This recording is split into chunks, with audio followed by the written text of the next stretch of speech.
Again, the Rivers War. And now to the news in full. The latest front in the Rivers Civil War is an Abuja Federal High Court halting federal allocations to Rivers State till Governor Siminalayi Fubara legalizes his 2024 budget. Now, 2024 has less than 2 months to expire. Yet, the Rivers governor, at least by the court verdict, has been spending illicit money. That order is double thunder that grates in the eye of emotion. It is cruel, but in the eyes of the law, it is there, but hardly wrong. Next to treason, which overthrows the democratic order, spending public money without legal appropriation is number one political crime in a democracy. Remember, the law is indeed very clear. You could hardly question the propriety of that order, but it could also prove very dead for Rivers. By a Bodgil ranking on states' dependence on federal allocations, Rivers sits on number 24 depending on federal allocations to the tune of 60.44%. That means it needs more than 6 naira federal cash out of every 10 naira it spent. Lagos, the state that least depends on federal allocation, does much better at 26.55%, needing less than 3 naira for every 10 naira.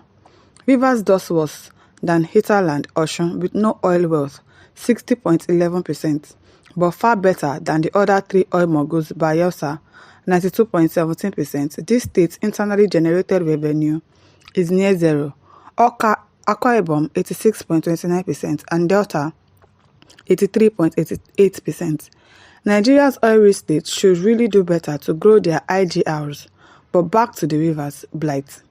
With its level of dependence on federally shared cash, you can imagine the putative collapse awaiting it when that order well and truly dawns hard road for Rivers. That is why the Pity Symphony are shrill with their dolorous trumpets. Peter Obi with characteristic wailing just weighed in. His sweet prism only 6 victims. Is blissfully blind to the clear appropriation crime Justice Joyce Abdulmalik fingered in her order.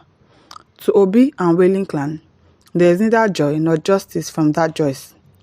Remember, consider the pensioner struggling to survive on a meager income alongside the health workers, school teachers, civil servants, and everyday citizens whose lives are already marked by severe hardship.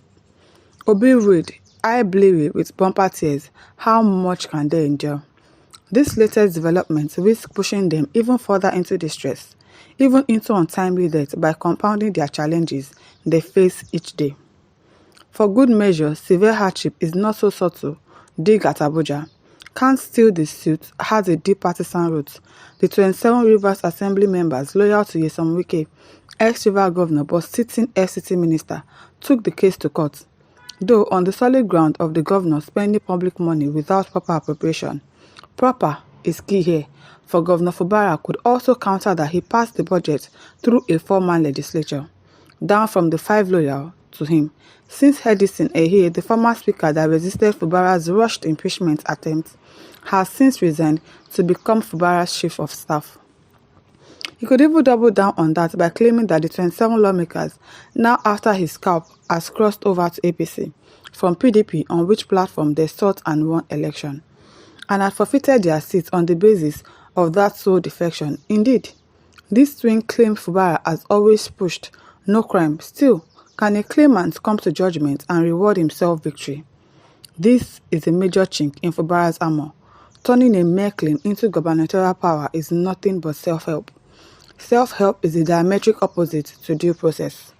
Worse, the optics, how does 4 versus 27 looks? Even to the most ardent of Fubara's sentimental assemble, forget clinical law, indulge in frothing emotion. Shouldn't 4 against 27 in a House of Assembly of 32 members be defensive? Outright impeachment may well be the next stage in the war. Should the court order not force Governor Fubara to regularize his budget? If that push were to come to a shove, the governor will stay properly impeached on the sole basis of spending public money without appropriation. The evidence, naked and glowing, is out there in the public space, except he can prove that business concept of force majeure, meaning that as the 27 had defected and government business couldn't wait for fresh elections to replace them, he had no choice but to present his budget to the available and valid members. Of course, that is what happened now. That would have been the Rivers domesticated doctrine of necessity, which the Senate adopted to run President Goodluck Jonathan into office. President Goodluck Jonathan, of course, both impeachment and shutting off Rivers from the federal cash spigot would have grave whiplashes. Fubara could brand Wike and co-enemies of Rivers with the pocket hurting that could gather quite some tractions. Wike, who often prides himself as the guardian-in-chief of Rivers' interests and well-being, could suffer some psychological meltdown.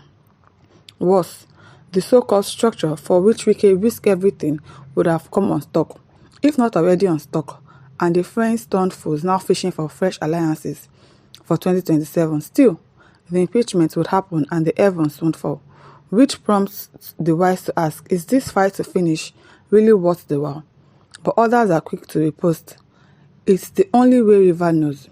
That giant land of mighty gladiators. Still, should the worst happen, Governor Fubara would explain why he attracted a swarm of stinging bees to his once-upon-a-time serene homestead. Yes, Wike is domineering. Wike is aggressive. Wike is cantankerous. Wike takes no prisoners. Still, Fubara knew all that when he agreed, feigning dumbness to be Wike's power puppet. To maintain his structure, did Fubara think turning his back on all that will end well? Moralists could squirm all they like, but real politics, grim and dirty, is what it is. Besides, wouldn't this court order have been avoided had Fubara stuck to the original presidential peace treaty that directed him, for the sake of peace, to represent his budget to the Rivers Assembly?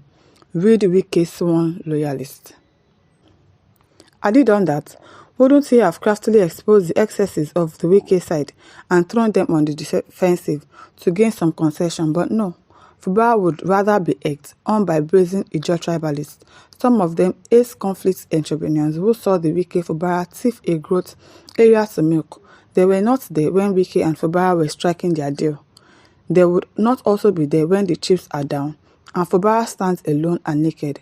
Fubara should present his budget to the majority of lawmakers, even while pursuing a suit to determine their correct status. It is called stooping to conquer. The Wike side too should quit their hard stance and not play politics with passing the people's money. In utmost good faith for the people's welfare, it is high time both sides embraced a mutual truce to work for the people of Rivers. A win-win is better than a lose-lose. That a looming showdown pot ends. Well, I don't know if they are willing to go for a win-win situation, because we all know the person that is not trying to listen. Olatunde says, I pity Fubara. Those that are pushing you to do contrary to the law of the land will not save you when the full wrath of law comes upon you. Go and ask Kambode, former governor of Lagos State. Good Day Chuku says, these are those that are destroying our democracy. Tizel, my listeners, over to you. Leave your thoughts in the comment section. Don't forget to like, to share, and subscribe. Thank you for listening. See you some other time. Bye.